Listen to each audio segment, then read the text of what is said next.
All right, here you go. Like, click, and subscribe, and do all that. You see the score, 27-28. Auburn miscues. They will be tied up right now if a certain place kicker didn't mess up the snap for a PAT, and that's where we at right here. Mistakes like that is why Auburn lost to Arkansas last week. And now it's 4th and 5. Ole Miss is going to kick this ball away, so Auburn will get a chance to redeem themselves. Maybe. Player of the game so far for Auburn is Tank Bigsby. He hit 127 yards and 2 TDs so far. Player of the game for Ole Miss so far is Matt Corral. He hit about 57 yards and 2 TDs. With the catch and the run, he's going to the house. Touchdown, Auburn. And therefore, because their place kicker messing up their PATs and stuff, obviously they're going to go for 2 to be up by a touchdown. Let's see if they pull it out. Bo Nix, and he gets it in. 2-point conversion, he finds Williams again. Finds Williams again, there you go. And now they're up by TD. 1 minute, 11 seconds left for the Rebels. Let's see what Ole Miss can pull off. They're wasting precious clock. What are you doing? You're at your old 45. You got 2 timeouts. What are you doing? Come on, here we go. Launches it, nothing, and now get out of bounds. You already know Charlotte's going to beat UTEP. UTEP ain't doing nothing, wasting time. But bottom line, 31-21, and that one. 8 seconds, here we go. What's he going to do? He's launched it. Oh, and he dropped it. Are you fucking serious? What? All right, here we go. This is it. Corral, you can't throw it. You already went past the line of scrimmage, you big dummy. That's why he got picked off. Oh, Miss will go 1 and 4. Miscues and dumbness. Auburn. They pull it out. It's done deal. 3 and 2 Auburn. 1 and 4 Ole Miss. Lane Kiffin, your team is trash. And this game is done. He had the pick. There you go. Coastal Carolina will stay undefeated. 28-14. Reese White had himself a TD today and was putting in work.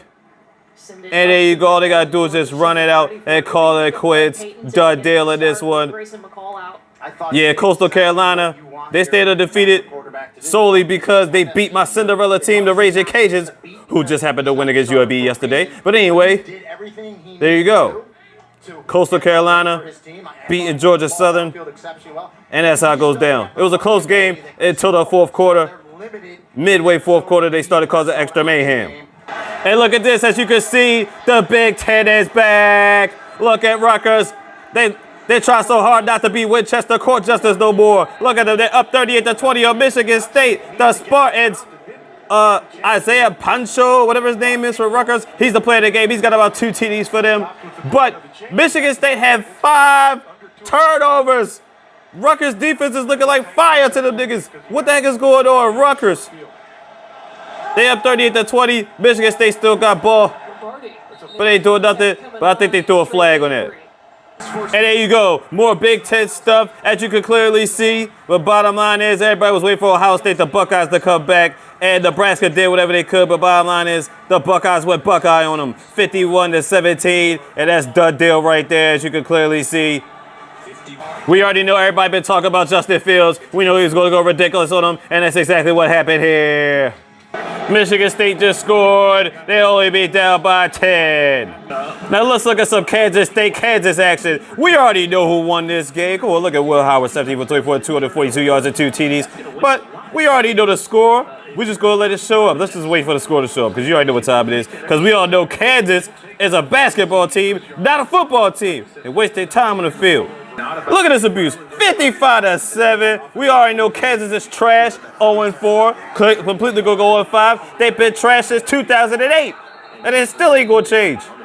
Kansas State out here laying smackdown as they should. Oh, Kansas recovered a fumble. Big deal. Oh, look at this. NC State scored a touchdown, or maybe bottom line is North Carolina beating the fire out there too.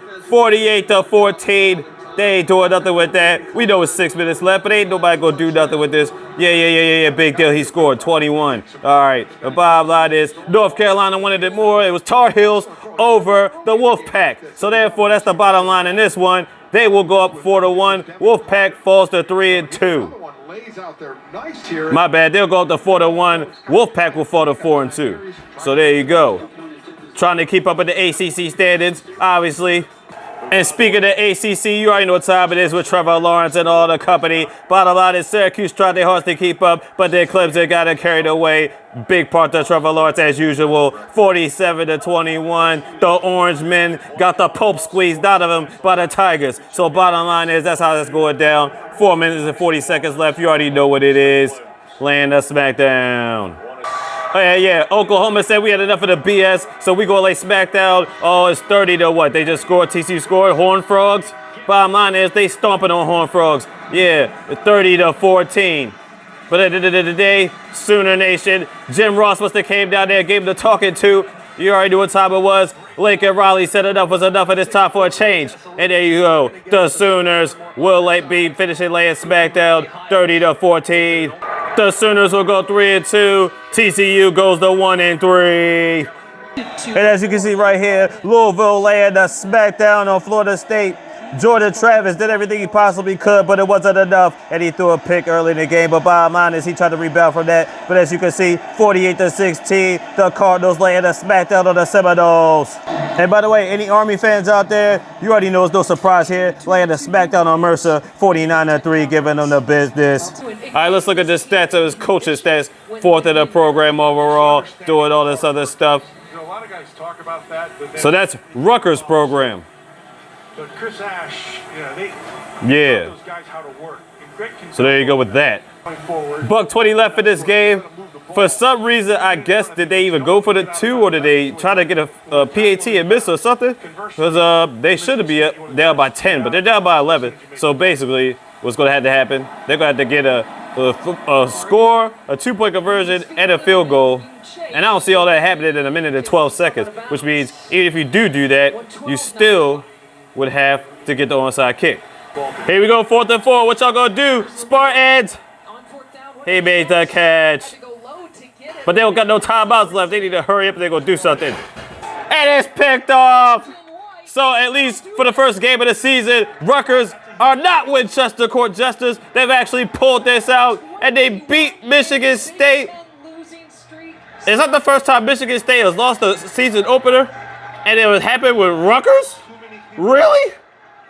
This took place today. Let's watch the pick. Bobbled around. Oh, good eye coordination. Let's look at it again. Good eye coordination right there. Crazy. Look at him. He should be sliced up. Rutgers. Rutgers for at least week 1 are not Winchester Court Jesters. They actually pulled it out. 38-27. Scarlet Knights. Yes, I called them by the official name for right now. 7 turnovers on Michigan State. 7! Michigan State, this game you played was trash. 7 turnovers. Spartans, just for those 7 turnovers, we need to get Gerard Butler here and be a real Spartan and put you in the pit of death for this. 7 turnovers? Really?